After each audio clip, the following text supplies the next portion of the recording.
сіздермен Алматы қаласының денсаулық сақтау басқармасы, жоғары медициналық колледжі, жалпы гуманитарлық пәндер секілді әдістемелік комиссиясының тарих пәнінің оқытушысы Тілекметова Гүлнар Болысбекқызы.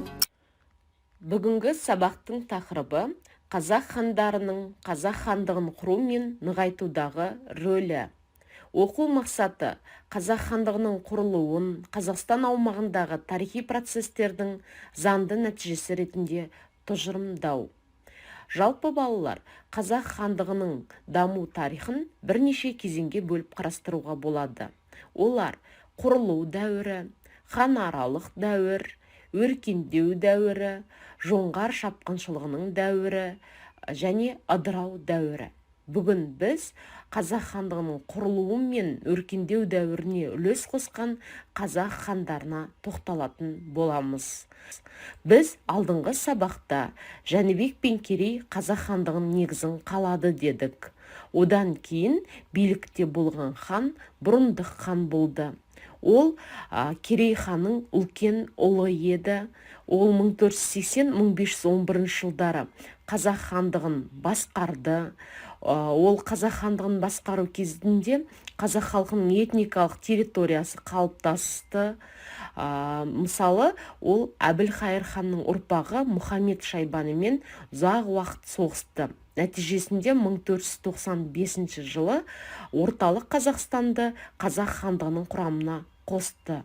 Жалпы Бұрындық ханның тұсында қазақ хандығының билігі ұлы жүздің және де кіші жүздің территориясына тараған еді.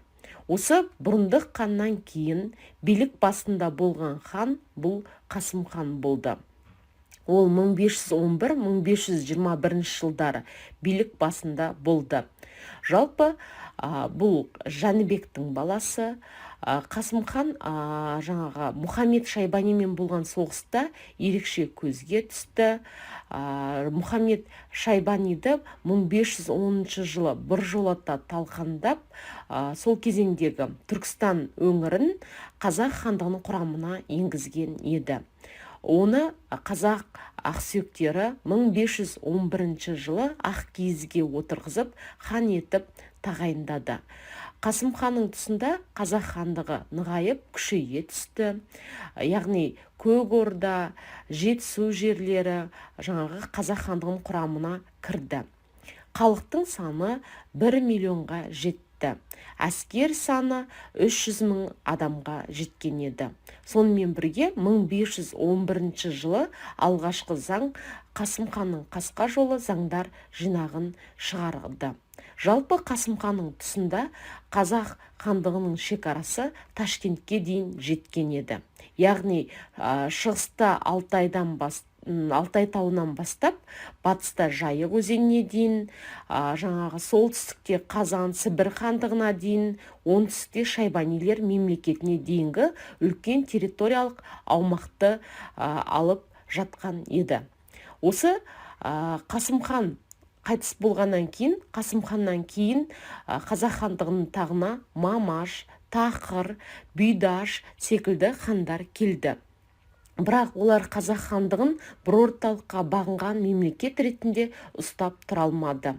Бұлардың тұсында қазақ хандығы өзінің кейбір территориялық аумақтарынан айырыла бастады.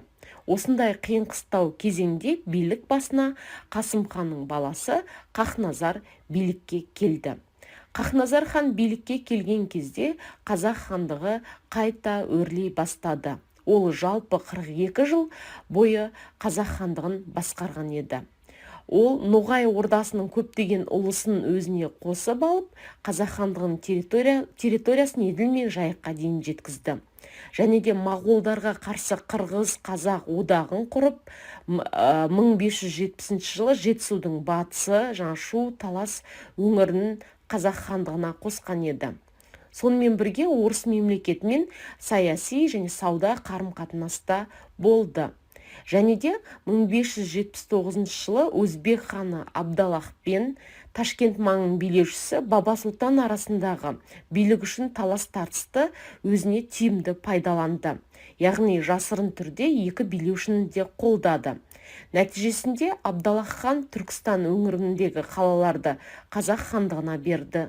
Ал Баба Сұлтан Сауранды сойырғал ретінде қазақ хандығына берген еді. Осылайша Хақназар хан қырғын соғысты болдырмай, мемлекеттер арасындағы дипломатиялық қатынасты шебер пайдалана білген еді.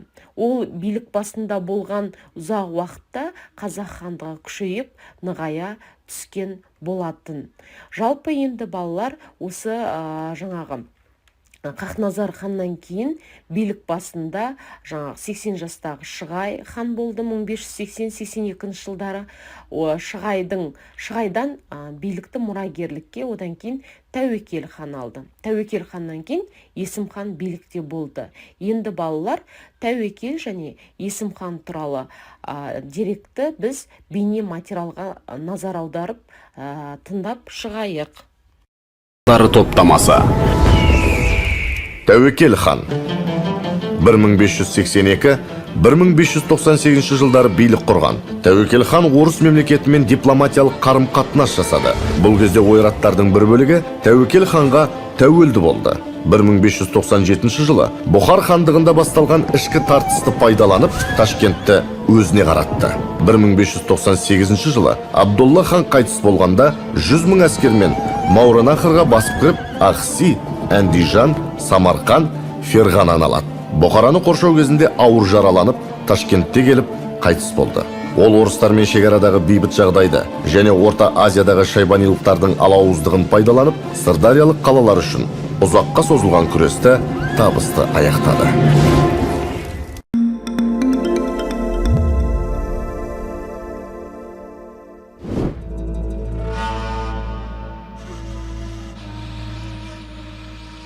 Есім хан қазақ хандығының негізін қалаушылардың бірі.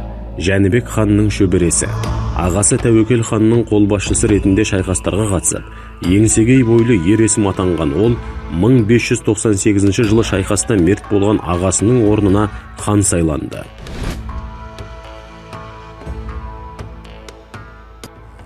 Есім хан тұсында қазақ халқының этнос ретінде қалыптасу кезеңі аяқталды. Жаңа заманға сай Есім ханның ескі жолы атты заң жинағы қолданысқа енді. Бұл 2 ғасыр бойы өзгеріссіз сақталған Қасым ханның қасқа жолының заңды жалғасы еді. Есім ханның тарихи миссиясы Мәуереннахрға қатысты мәселені шешу болды. Тарихшылардың пікірінше ол Бұхарамен бітім шарт жасасу арқылы Түркістанды түбегейлі, Ташкентті 200 жылға және Ферғананы уақытша қазақ хандығының құрамына қосып кетті. Ташкент қаласы қазаққа қарағаннан кейін оны Жәнібек ханның тағы бір шөбересі Тұрсын Мұхаммед Сұлтан басқарды. Ол көп ұзамай тәуелсіз хан болуға әрекет жасады. Қазақ хандығы 2-ге бөлініп, Түркістанда Есім хан, Ташкентте Тұрсын хан билік жүргізді. 1627 жылы Тұрсын хан өлген соң, Есім хан 2 хандықты біріктірді. Қазақ мемлекетіне 30 жыл бойы билік еткен Есім хан оны күшейту жолында жан аяған жоқ. Қазақ елінің астанасын ақтыланып, бұрынғы Ясы шаһары Түркістан деген жаңа атауға ие болды. Түркістан бұдан кейін бірнеше ғасыр бойы қазақ мемлекетінің астанасы болып тұрды.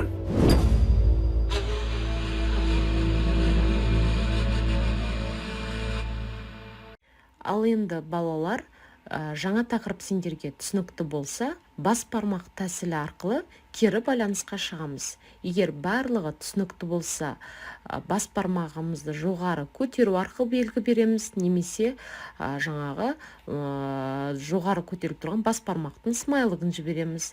Егер түсінбеген болсақ, онда бас бармағымыз төмен түсірген смайлық жібереміз. Енді түсініп келе жатқан болсақ, онда бас бармағымызды орта деңгейде көрсеткен белгі береміз. Егер түсінбесеңдер, сұрақтарыңыз болса қоюға болады. Жақсы, ендеше балалар, барлығы түсінікті болса, үйге тапсырма. 15 ғасыр мен 16 ғасырдың бірінші жартысындағы қазақ хандығының хандары тақырыбында кесте жасаңдар.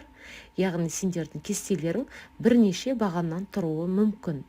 Яғни қазақ хандығын нығайтқан хандардың аттары, билікте болған жылдары, немесе жаңа қандай мемлекеттермен соғыс жүргізді, не себепті әлсіреді деген сияқты бірнеше бағандан тұрғызып жасауға болады.